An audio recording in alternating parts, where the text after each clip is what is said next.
Tentu KPK memahami harapan masyarakat terkait penyelesaian dari perkara dugaan korupsi hasil tangkap tangan yang dilakukan oleh KPK, baik itu di Kementerian Sosial maupun di Kementerian Kelautan dan Perikanan.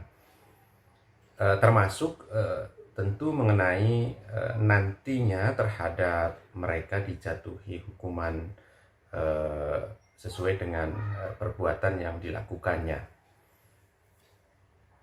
Bahwa benar mengenai ketentuan hukuman mati di dalam Undang-Undang Tindak Pidana Korupsi secara normatif telah diatur dengan jelas. Di sana disebutkan di pasal 2 ayat 2 ya, ada keadaan tertentu diantaranya dalam masa bencana misalnya. Namun demikian tentu di dalam proses pembuktian tidak serta-merta hanya dibuktikan unsur tersebut, tetapi di Undang-undang sudah sangat jelas bahwa pasal 2 ayat 1 tentu harus juga dibuktikan secara keseluruhan ya, unsur melawan hukumnya, kemudian potensi kerugian negaranya, itu harus juga ada pembuktian ketika kemudian hasil akhirnya adalah tuntutan pidana mati.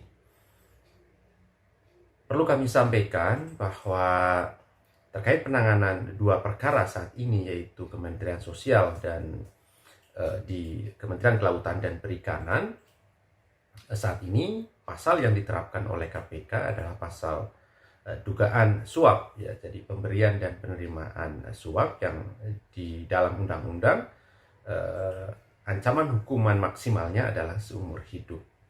Dan ini juga diterapkan terhadap seluruh perkara tangkap tangan yang dilakukan oleh KPK sejak tangkap tangan ada sampai kemudian yang terakhir dilakukan oleh KPK pada tahun 2020 tersebut.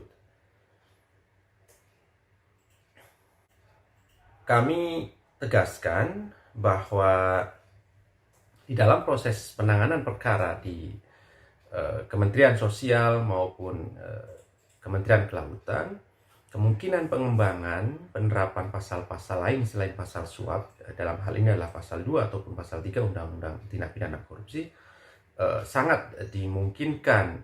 Bahkan kemudian penerapan undang-undang lain seperti tindak pidana pencucian uang juga dapat diterapkan. Namun dengan catatan tentu sejauh kemudian di dalam proses penyidikan yang saat ini masih berjalan, ditemukan dua bukti permulaan yang cukup untuk kemudian diterapkan ketentuan pasal-pasal yang berhubungan dengan kerugian keuangan negara dan juga ketentuan undang-undang tindak pidana pencucian uang. Proses penyidikan perkara di dua kementerian tersebut saat ini masih terus berjalan, dan kami memastikan bahwa setiap informasi perkembangan mengenai penanganan perkara dimaksud kami selalu informasikan kepada masyarakat. Terima kasih sudah nonton. Jangan lupa like, subscribe, dan share ya.